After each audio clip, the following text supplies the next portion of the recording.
I'm going to show you how to tie the Miller knot. The Miller knot is an excellent knot for tying a bag closed that will hold itself tight while still being easy to remove.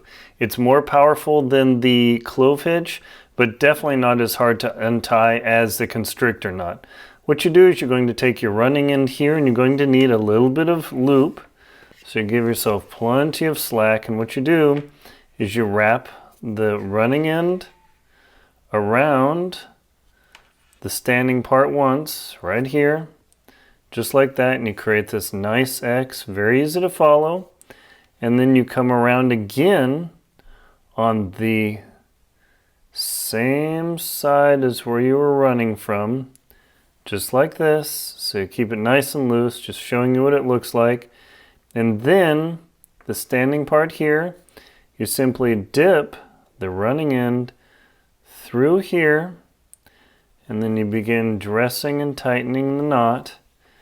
And there you go. And this will hold super, super tight, like way better than the clove hitch, but not as hard to undo as the constrictor knot, and I'll show you, because all you do is just pull it out here, and voila, this comes apart very, very easily compared to the constrictor. So it's a good balance of control. It's definitely better than the clove hitch.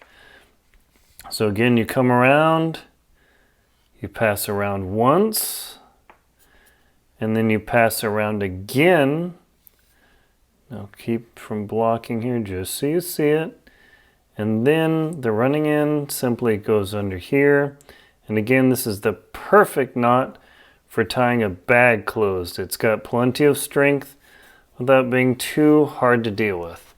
And there you go. There's the Miller knot, highly effective.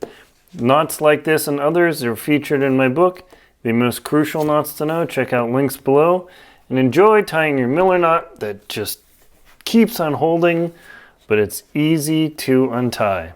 Thank you very much for watching.